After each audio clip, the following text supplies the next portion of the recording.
Deus para os jovens, adolescentes e até para os mais velhos, porque em todo o tempo que os pais estiverem vivos, filhos sempre serão filhos. Não importa se você hoje é um general, quando chegar diante de seu pai, a autoridade é dele. Não importa se você é uma doutora, uma pessoa formada, uma advogada, quando você chegar diante da sua mãe, tenha respeito.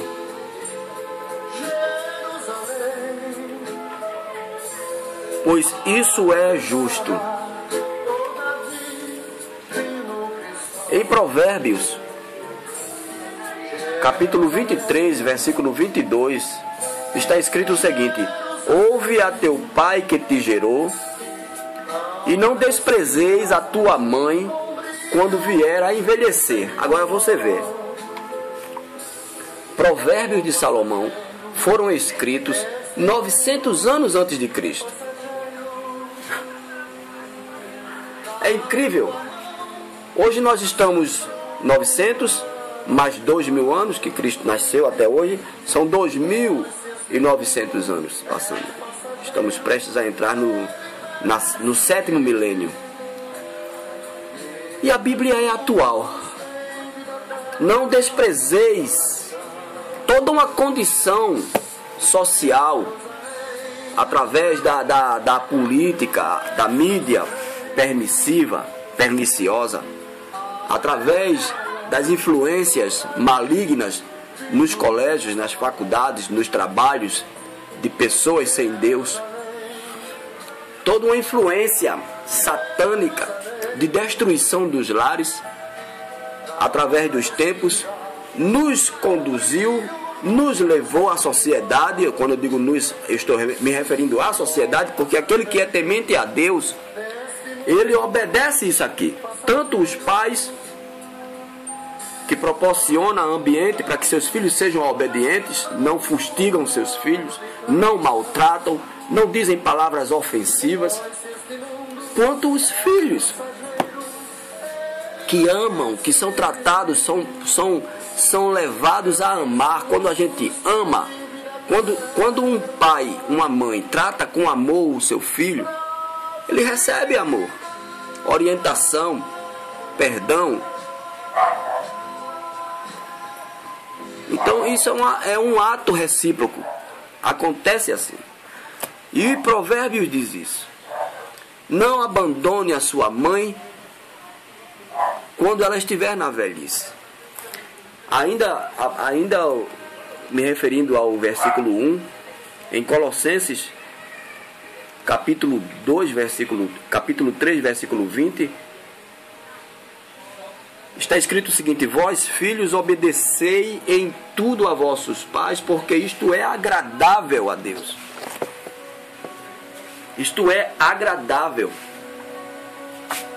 a obediência a Deus, a obediência aos pais, agrada a Deus. E se agrada a Deus, vai redundar em bênçãos, vai redundar em retorno positivo.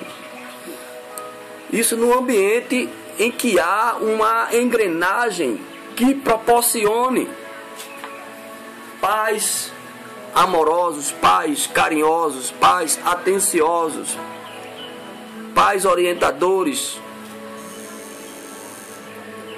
Proporciona isso. O versículo 2 de Efésios capítulo 6 diz o seguinte: honra a teu pai e a tua mãe, que é o primeiro mandamento com promessa. Que promessa é essa que está embutida, que está por trás dessa atitude do cumprimento da obediência a essa passagem bíblica? Que promessa é essa? Vamos lá.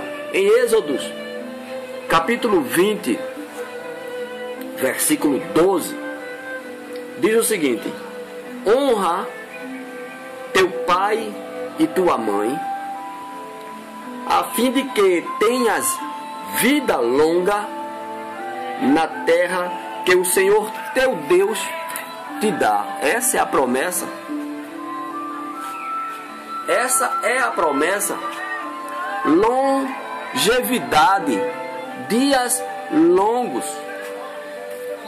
Historicamente, se você pesquisar, você vai ver que é difícil filhos desobedientes, filhos arrogantes, filhos que desprezam os pais. Ele pode se formar, ele pode estar no bom emprego, mas pode esperar que ele no mínimo vai ter também filhos desobedientes, filhos arrogantes, porque é uma máxima, é uma consequência. Como é que se pode ter amor oferecendo ódio? Como é que eu posso colher flores se eu semeio espinhos?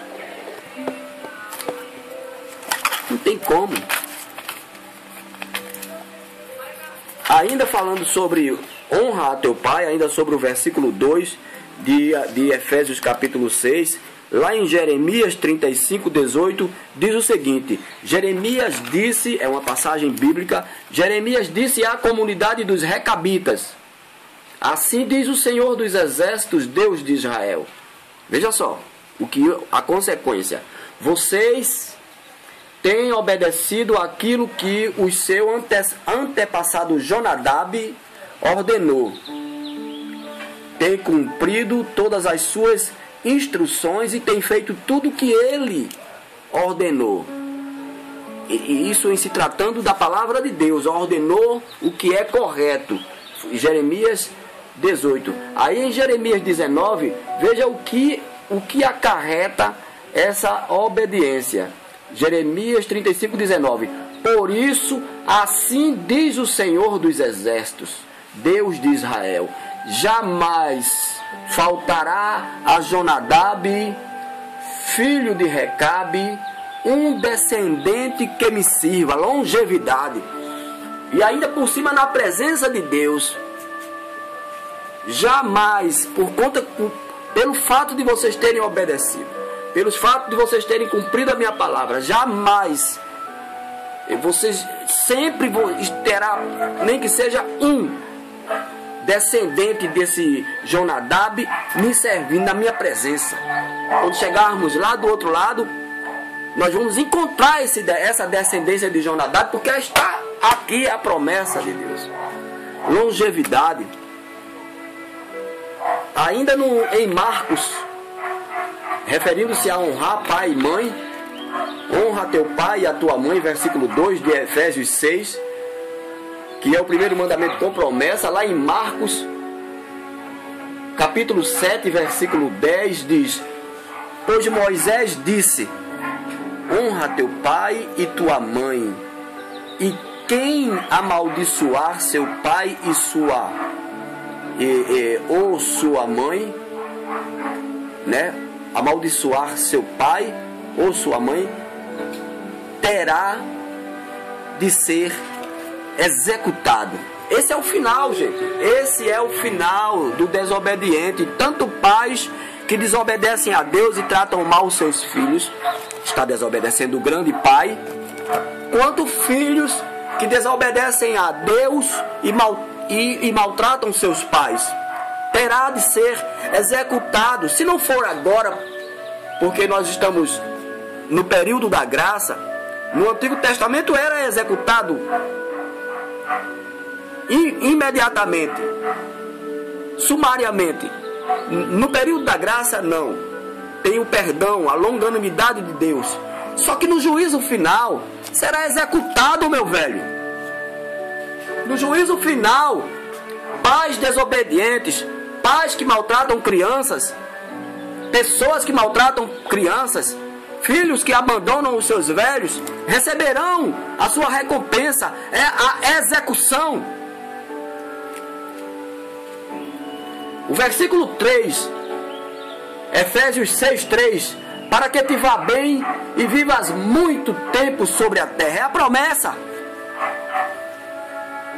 É a promessa. Não faltará.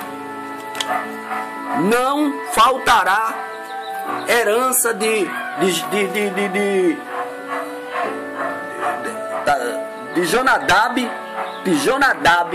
não faltará a herança, não falta. Por isso assim diz o Senhor dos Exércitos, Deus de Israel: jamais faltará a Jonadab, filho de Recabe, um descendente querido, um descendente que me sirva. Oh Deus, abram os olhos, abram a mente para isso. Parem com as suas desobediências, ainda que seu pai seja irritante. Deixe ele lá, não xingue, não diga nada. Fique calado. Vá orar por ele. Peça a Deus, busque uma solução para o problema familiar, antes que esfacele e cada um vá para o seu lado. E aí o diabo entra com drogas, com prostituição, com morte. Brigue pela sua família, lute pelo seu lar. Não complique mais ainda. O versículo 4 de Efésios 6 diz o seguinte: pais, não irritem seus filhos. Pais, vocês pais, não irritem seus filhos. Tenham cuidado. Conduzam seus filhos no caminho do Senhor. Ensina a criança o caminho que deve andar. Seu filho está agitado, tem alguma coisa errada. Tem amor, pare de xingar, pare de reclamar, pare de praguejar contra as crianças. Crianças não têm culpa. Crianças sofrem consequências. Não acusem as crianças. Essa criança é isso, essa criança não é. É alguém por trás dela. Não irritem seus filhos. Antes criem-nos segundo a instrução e o conselho de Deus. Em Colossenses 3:21, pais, não irritem seus filhos para que eles não desanimem. Quando você xinga, quando você maltrata, quando você humilha o seu filho, uma criança, você o está desanimando. Como que você quer receber um afago, um carinho, depois vai dizer meu filho é rebelde? Quem foi rebelde primeiro? Ele é um produto. Em Gênesis capítulo 18, versículo 19, uma concordância para o versículo 4 de Efésios 6, diz assim: pois eu o escolhi para que ordenem aos seus filhos. Isso é uma função dos pais. Pois eu o escolhi para que ordene aos seus filhos e aos seus descendentes que se conservem no caminho do Senhor, fazendo o que é justo e direito, para que o Senhor faça vir a Abraão o que lhe prometeu. Também, pai, se você quer ser abençoado por Deus, ame seu filho, porque também tem um retorno aí, tem uma questão aqui. Para poder vir as promessas que eu fiz a Abraão, ele tem que ordenar os seus filhos, a sua herança. Como é que pode? As famílias estão destruídas, arruinadas. Provérbios 19:18, discipline o seu filho, pois nisso há esperança. Não queira a morte dele. Shalom Adonai.